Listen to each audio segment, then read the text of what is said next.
회장이 본인이 돌아가시기 1년 전에 쓴 책이에요. 어떠한 미화 그런 게 없어요. 어떻게 이런 얘기까지 썼지 싶을 정도로.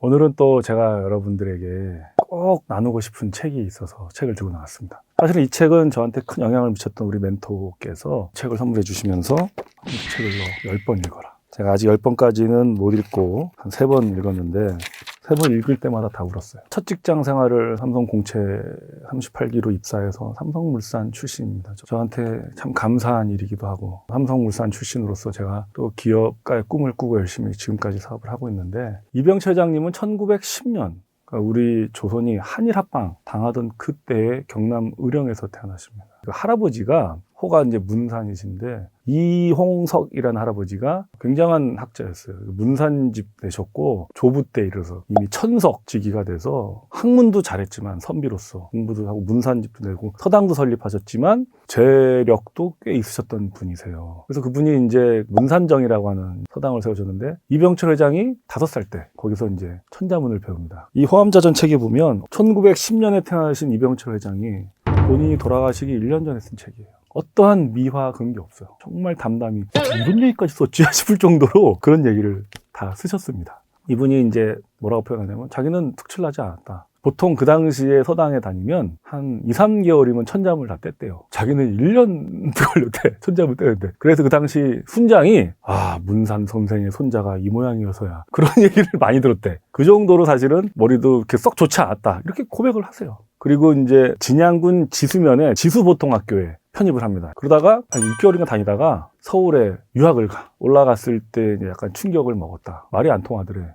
사투리 썼으니까 다 서울말 쓰고 왕따나 그런 건 당하지 않았고 그냥 친구들과 잘 지냈다. 그런데 되게 공부를 잘 하지 못했다. 낙제를 겨우겨우 면할 정도고 수학은 잘했다 하더라고. 어쨌든 그러다가 4학년을 마치고 중동중학교에 이제 속성과정에 입학하겠다고 해서 중학교 다니는 중에 이제 1926년 박팽년의 후손인 박두을 여사랑 중학교 다니던 시절에 이제 결혼을 합니다. 그리고 4학년을 마치고 나서 부모님한테 일본 유학을 가겠다고 또 얘기하는 거야. 그랬더니 너는 일에 본말이 있고 시종이 있는 걸 아직도 모르느냐. 뭐 하나 끝마치는 게 없는 거야. 근데 결국은 아버지가 허락을 하죠. 그래가지고 중동중학교를 중퇴하고 1930년에 와세다 대학에 입학을 합니다. 근데 1930년이 이제 미국발 이제 경제 공황이 막 생길 때고 어려울 때인데, 그 당시에 일본 돈 50원이면 일본의 5, 6명 가족이 중류층 이상으로 살 수 있던 시대에 매달 200원을 보내주셨대요. 부자였던 거야. 근데 거기서 맨날 술집 가고 놀고 막 이랬던 얘기도 하죠. 그러다가 각기병이라는 병에 걸려.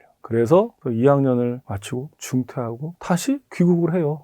본인이 자기는 그래서 졸업장이 하나도 없다. 이제 다시 서울에 왔잖아요. 그때 아버지가 알았다, 너도 뜻이 있어 그러려니 하고 용인을 해줘. 그리고 또 부모가 보내주는 돈으로 2년간 또 무의도식을 해. 나와요. 그리고 다시 고향으로 내려와. 그러다가 26살이 됐을 때 자고 있는 자식들 보면서 자기가 뭔가 깨달음을 얻었대. 이렇게 살 수는 없다. 그래서 아버지한테, 아버지, 제가 사업을 하려고 합니다. 아버지가, 그래, 내가 너를 위해서 네 몫으로 남겨놓은 게 있다. 그때 아버지가, 야, 네가 무슨 사업을 해? 너 네가 제대로 하나 마친 게 있어? 라고 만약에 다그치고 혼냈으면 오늘의 삼성이 없었을 거예요. 부모가 준 300석의 돈을 자금으로 해서 마산에 협동정미소라는 정미소를 시작을 해요. 지금의 산업은행 전신 식산은행 지점장을 찾아가서 또 대출을 받아서 땅도 사고 트럭 회사도 해서 화물 운송 사업도 해. 그래서 돈을 막 잘 벌어. 그런데 한때 200만 평의 대지주였다가 중일전쟁으로 대출이 안 되니까 감당 못 해가지고 다시 그걸 고스란히 다 해서 다시 원점으로 돌아와. 그때 한번 실패를 했다라고 해요. 그 실패가 근데 자기한테는 매우 큰 깨달음이었다고 얘기를 해요. 그러면서 이제 대구 서문시장에 반년 있다가 삼성상회를 설립합니다. 그때 처음으로 삼성이라는 말이 나와요. 크고 많고 강하다는 뜻이 돼요. 성이라는 게 밝고 높고 영원히 빛나는 그런 걸 의미해서 삼성.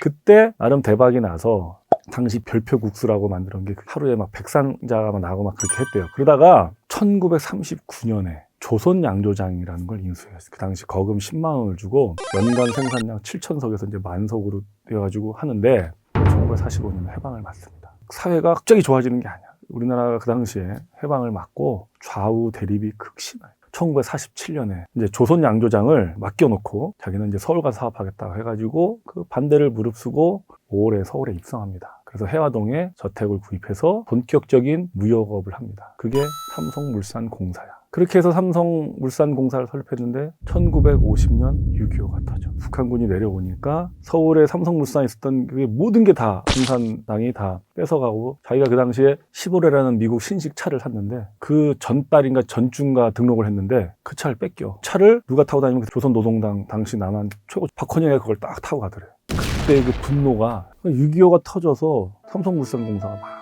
다 뺏기고 그래서 이병철 회장이 다시 고향으로 내려가요. 근데 그때 양조장을 갔더니 사장님 걱정하지 마십시오. 저희가 3억 원의 자금을 비축해 두었습니다라고 얘기하더래요. 서울에 사업한다고 맡기고 올라갔잖아요. 그럼 벌써 3년, 4년 동안 내려가 보지도 않았는데 와 자기들끼리 양조장을 열심히 해가지고 3억 원의 자금을 마련해서 그걸로 인해서 이병철 회장님이 다시 재기할 수 있게 돼요. 그렇게 해서 1951년 전란 중에 1월 10일 임시 수도였던 부산에 드디어 삼성물산 주식회사를 설립합니다. 그게 삼성물산의 시작이에요. 그렇게 해서 정말 뭐 포탄 같은 거 다 주워다가 팔고 그렇게 해서 이제 무역업을 하고 삼성물산 주식회사가 설립한 지 1년 반 만에 1등이 됐으니까 어마어마하게 성장한 거예요. 그리고 나서 1953년에 제일제당을 설립해 제조업을 해야겠다. 진짜 우리가 물건을 만들어야 제조업해서 제일제당을 만들고 그 다음에 제일모직도 만들었는데 제가 여기서 하고 싶은 얘기는 지금으로부터 42년 전 얘기예요. 1980년에 나이 71세면 지금의 71세랑 같을까 어떨까요? 지금의 71세면 청춘이야. 지금부터 42년 전이에요. 1980년이면 그때 71세면 지금으로 환산을 하면 한 90 가까이 되신 거나 마찬가지. 그 당시에 평균 수명을 따졌을 때. 근데 이분이 일본의 이나바 박사의 대담을 통해서 일본이 이제는 차세대 먹거리로 경박단소, 반도체, 전자, 항공우주 이런 걸로 우리는 이제 준비한다. 이런 얘기를 해.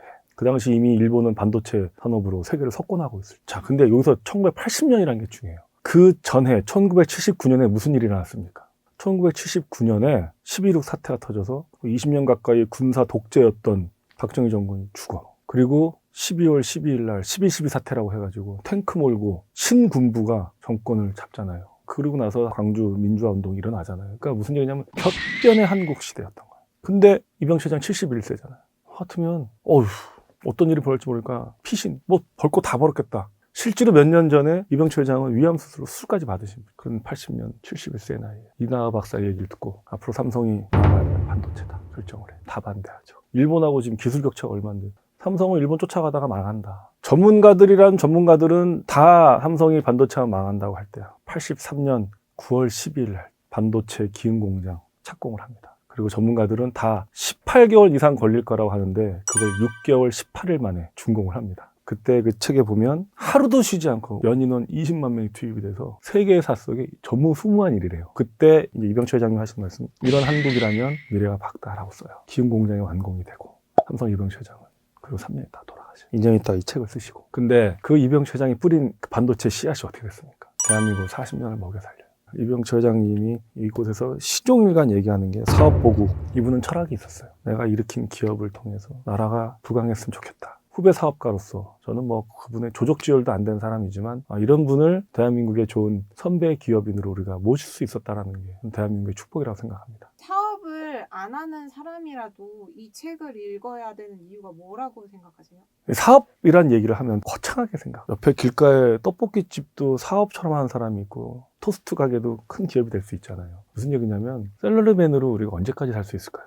인생은 길어졌어요. 언젠가 우리들은 사장 소리를 듣고 인생을 마치게 돼요. 그래서 제가 쓴 첫 번째 책에 나온 얘기. 학생 부군신이라고 옛날에 제사를 지낼 때 벼슬을 하지 않았어도 항상 뭐라 쓰냐 학생 부군신이라는 말을 써요. 이 사람이 벼슬을 살지 않았어도 평생 뭐였다? 학생이었다는 뜻이에요. 난 그거 되게 멋있다고 보거든요. 우리가 1차 무식이었어도 평생 무언가를 그래도 배웠다는 사람이라. 배우는 게 인생이었다는 얘기잖아요. 저는 그걸 뭐라고 하냐면 사장 부군신이라고 표현을 해야 된다고 제가 얘기를 해요. 인생이 길어졌기 때문에 인생의 임하고는 한 번은 사장 소리 들어야 되는 시대가 됐다고 저는 봐요. 그런 의미에서도 한 번씩은 읽어봤으면 좋겠고요. 전 이 책을 보면서 기업가라는 게 이래야 된다라는 거를 보여줬다고 보고요. 그래서 꼭 이분의 이야기는 제가 다루고 싶었습니다.